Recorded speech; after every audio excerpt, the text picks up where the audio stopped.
Hello, everyone. Once again, this is Seasonal Cleansing, Sankofa's Seasonal Cleansing Program, and my name is Dr. Michelle Gamble. This is part 4, where we're going to talk about how do we effectively cleanse, how to do a holistic cleanse. Well, the first thing is to identify the spiritual, mental, emotional, physical toxins or areas of congestion that you choose to focus on during a cleanse.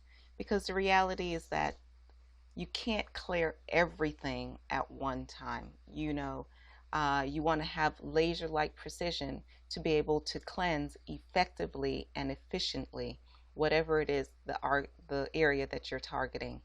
So, how do you determine what is the best area to start with? Well, that can be done through a variety of different types of assessments and metabolic tests. Um, as a general rule, physically speaking, I tell everyone to start with the colon because no matter what other area you're talking about, that other area is dependent on the colon being clear. For instance, in your house, if you know anything about what we call septic tank systems, everything dumps its junk into the septic tank. And if your septic tank is backed up, you can sit there trying to flush your toilet all you want. You're just going to have a backup in the system. And so, all of the different organs, whether it be the liver or the kidney or the skin or the lymphatic system, they all dump their toxins at the end of the road. They dump their toxins into the colon. So, if the colon is backed up, everything else is going to be compromised. So, as a general rule, if you're not sure what to start with physically speaking, just start with the colon. That's going to always be a benefit to you. In terms of being able to make other types of assessments, we at Sankofa can assist you with that if it's something that you're interested in, determining if you also need to do a liver cleanse or a kidney cleanse, a lymphatic cleanse, or something of that nature. But remember, we also talked about the fact that when we're doing a holistic cleanse, it's not just about what is physically obstructing us, but also what are the emotional anchors in our life? What are the mental statements that we continually replay within our persons that create obstructions that prevent us from being able to heal holistically? The other thing is that you want to identify the possible pitfalls. What are the possible saboteurs, the things that are going to make it less likely for you to be successful within your cleanse? So it may be the box of cookies that you have in your cabinet. Identify those box of cookies and get rid of them before you start your cleanse. You always want to set yourself up for success. The next thing is to identify lifelines. What are some avenues of support that you can have?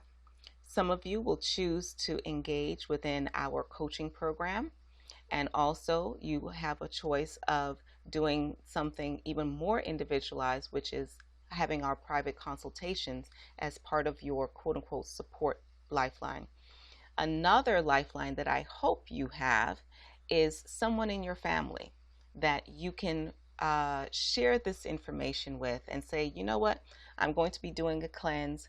If you can just be supportive of me and you can share what the basic details are of the cleanse and say, since I'm doing the cleanse, this is not the time to call me at 10 o'clock at night and say, hey girl, do you want to get some pizza? Or, hey, do you want to go clubbing? That is not the time to do a cleanse. And you want people within your social network that are going to support you and not divert you from your pathway at this point. You also want to identify and gather all the tools and all the ingredients that are in alignment with the cleanse. And that's why we make this a 21-day cleanse. And the last part, which is most intensive in terms of having to have other tools and ingredients, the last part, the physical component, is in the last week. So you have 14 days or more to gather up all of the components that you need. And during those 14 days, you're going to have different sessions and modules that will tell you different things that you have to gather. So, for instance, you're going to need lemons. We're going to share with you that grocery list of all the items that you need and also the different types of complementary therapies that go hand in hand with a cleanse. Some of you may do well to get a massage session during the last week so that you are able to physically encourage the release of toxins within the body. Others of you may need to do a sauna session. You know, depending on what your obstructions are and what your specific needs are, there are going to be different tools and different complementary therapies that you're going to integrate. And so you want to start to plan that to make sure that those resources are available to you within the different parts of the cleanse. Last but not least, you want to make sure that you plan, because if you fail to plan, then you plan to fail. Nothing is more critical within the cleansing program than planning. And one of the things I want you to make sure that you plan is respite. Make sure that you plan that, particularly in the last week of the cleanse, you're not engaging in super high frequency type of physical activities. You also want to, if at all possible, take some time off from work so that you can focus on you and nothing else in order to make sure that your cleanse is as efficient and as effective as possible. And then, last but not least, as you execute your plan, you want to constantly reflect on what is working and what is not working. And that, once again, is where our coaching sessions come in, and also where our private consultations come in, particularly in the last week, where you're able to have individual coaching sessions with my person, whether it be through email or through an online session or via the telephone, where we're able to troubleshoot and see what things are working and not working and make adjustments. And in the end, you want to assess the overall effectiveness of your cleanse, because remember, we said this is not a one-time kind of deal. You're going to be hopefully implementing cleanses on a cyclical basis in your life, hopefully 4 times a year, but at minimum at least once a year. And that's why it's important for you to assess what worked during this cleanse and what didn't work too well, so that you can make the adjustments for the next time in which you engage into a cleanse. The tools for cleansing will include a variety of different types of therapies to assist you physically, such as hydrotherapy. Also, emotionally, one of the major tools that we're going to be using are different types of breathing patterns.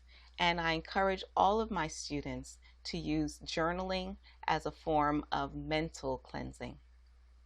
Some tips for cleansing are making sure that you integrate proper support systems, such as the use of affirmations to clear your mental, spiritual layer.